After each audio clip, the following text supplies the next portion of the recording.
கொங்குநாடு மக்கள் தேசிய கட்சியின் சார்பாக ஊடக நண்பர்களுக்கு வணக்கத்தை தெரிவித்துக் கொள்கின்றேன். தமிழ்நாட்டிலே இன்றைக்கு தொழில் மிகவும் ஒரு மோசமான நிலையில் இருக்கிறது. புதிய முதலீடுகளை கொண்டு வந்தாலும் நடந்து கொண்டிருக்கிற தொழிற்சாலைகளுக்குள்ள பிரச்சனையை தீர்த்தாக வேண்டும். தமிழ்நாட்டிலே ஏற்றுமதி என்பது ஜவுளி ஏற்றுமதி பெருமிடத்தை பிடிக்கிறது. ஆனால் கடந்த 10 ஆண்டுகளிலே ஜவுளி ஏற்றுமதிக்கான வங்கி வட்டி வீதம் 2.4% 9.2% இன்றைக்கு மாறியிருக்கிறது.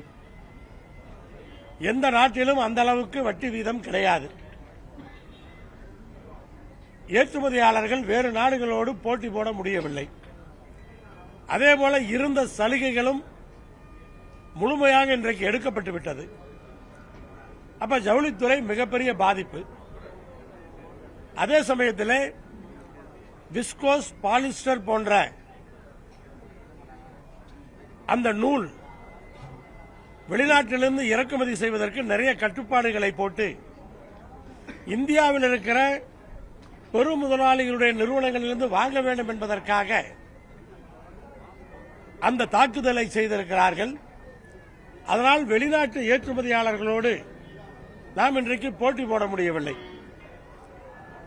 இப்படிப்பட்ட தொழில் இருக்கிற இந்த நேரத்தில் அந்த தொழிற்சாலைகளுக்கான சொத்து வரியும் தொழிற்சாலைகளுக்கான தொழில் வரியும் மின்சார கட்டணத்தில் ஏற்றப்பட்டிருக்கின்ற நிலை கட்டணமும் எல்லாம் ஒன்றாக சேர்ந்து தொழிலை செய்ய முடியாத ஒரு நிலையை இன்றைக்கு உருவாக்கி இருக்கிறது. அதேபோல ஒரு குடும்பத்தில் இருக்கிற சகோதரனுடைய இடத்திலோ அல்லது மனைவியினுடைய இடத்திலோ தொழிற்சாலையை நிறுவினால் கூட அதற்கு வாடகை போட்டு ஜிஎஸ்டி வசூலிக்க வேண்டும் 18%. இது ஒரு புதிய சட்டம். இப்படி பல்வேறு விஷயங்களிலே இன்றைக்கு தொழில் நலிவடைந்து கொண்டிருக்கிறது. அப்படிப்பட்ட தொழிலை காப்பாற்றுவதற்கு அரசு முயற்சிகளை மேற்கொள்ள வேண்டிய அந்த கட்டாயம் இருக்கிறது.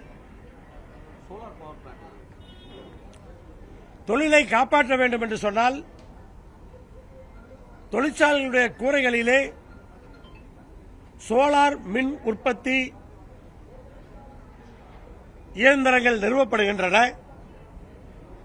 அப்படி சோலார் மின் உற்பத்தி இயந்திரங்கள் நிறுவப்படும் பொழுது தயாரிக்கப்படுகின்ற மின்சாரத்திற்கு நெட்வொர்க் சார்ஜஸ் வருகிறது.